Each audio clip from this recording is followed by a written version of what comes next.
Breaking news, Buckingham Palace saying David Cameron has officially resigned. He's handing the job over to Theresa May, who voted against the British exit. Former UK Independence Party leader Nigel Farage, who led the fight, and now leaving his own post. And Nigel, thanks for joining us on this momentous day that you helped to orchestrate. But a lot of people are still wondering, why didn't you stay through this? Why have you left, particularly now that Theresa May has emerged as Prime Minister, someone that you're not necessarily comfortable with? Well, I spent 25 years campaigning for Britain to leave the European Union.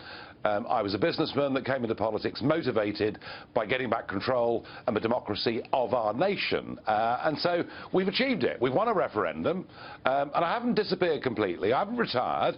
I've just taken a step back, and I'll let somebody else take on the job of leading UKIP, and I can perhaps be a bit freer to commentate on what's going on. Now, as we speak, Theresa May is in Buckingham Palace talking to the Queen, and just a little thought for your viewers. The first Prime Minister that Queen Elizabeth II had an audience with was Winston Churchill. So it's pretty remarkable. It really is amazing, isn't it, that she's been there that time. That is one span of history, one amazing. And, you know, a lot of people say, Winston Churchill, obviously we know what he did with regard to history. Many people believe this is a sort of a Independence Day, if you will, for the UK. But I do want to ask you a little bit more about Theresa May. What you've heard from her in the last few days, you say you came from business. She doesn't sound like a pro-business person to me. She doesn't sound like what Americans would traditionally believe a conservative would sound like.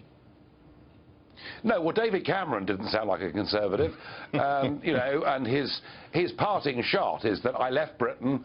My two great achievements were a massive increase in the foreign aid budget and the introduction of gay marriage without it being in the manifesto. And similarly, Theresa May has launched, it would seem, even before becoming Prime Minister, an attack on business and the commercial sector. So, yeah, I've got concerns about that. But the real worry I've got is this.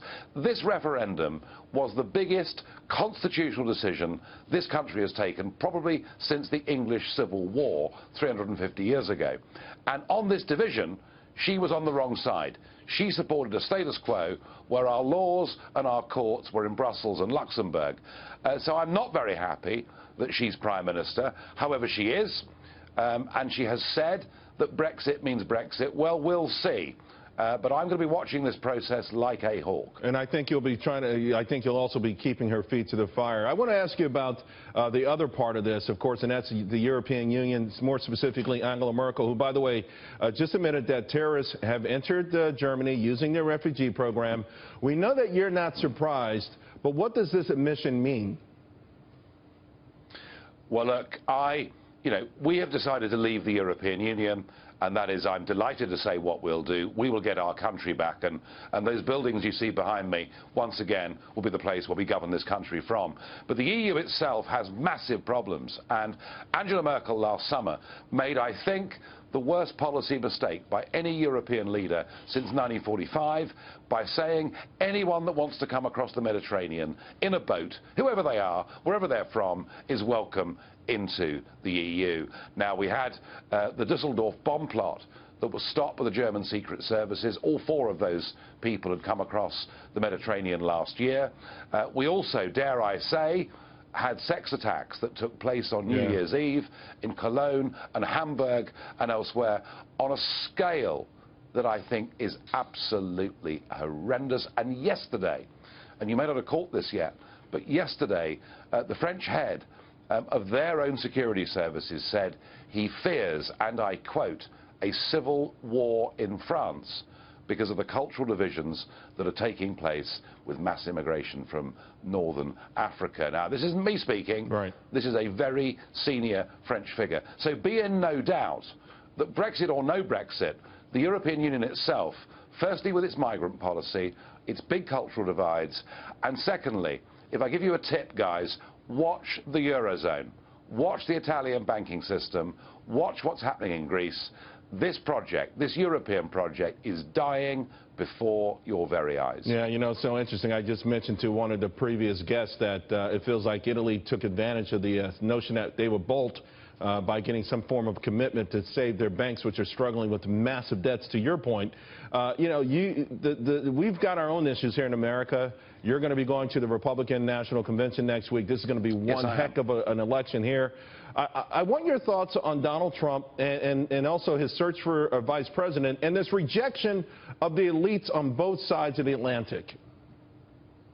Well, I think there's one big message that I'm going to bring to Cleveland next week.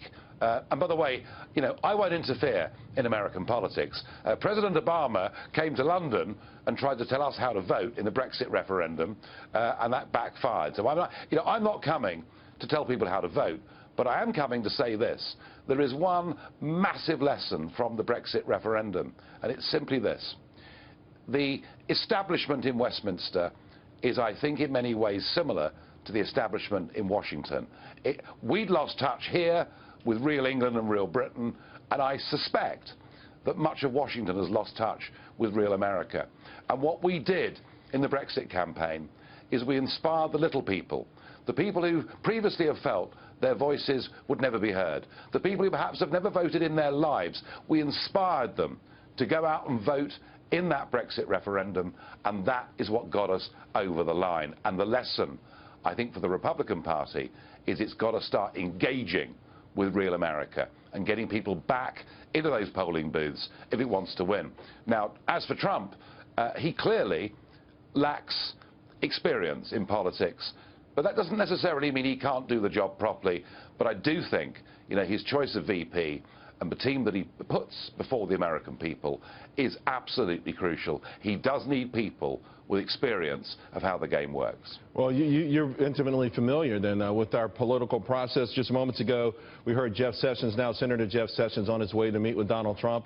Donald Trump has met with Mike Pence earlier today, along with his family and Newt Gingrich. Is there any one of those three that you think would be a better fit for him? Well, you know what? I'm proud to call Jeff Sessions a friend. I've met him many times. We correspond on a regular basis. And I don't know the others. I can't comment directly on them.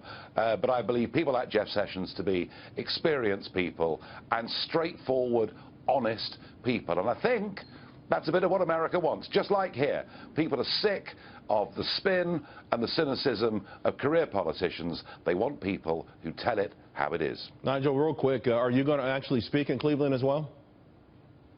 I'll be doing a few press briefings.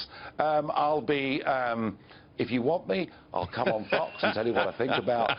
If you'll have me, We'll think if about you will, I'll be there. All right. Congratulations once again. Thank you. And we'll reach out to you next week for sure. Thank you very much.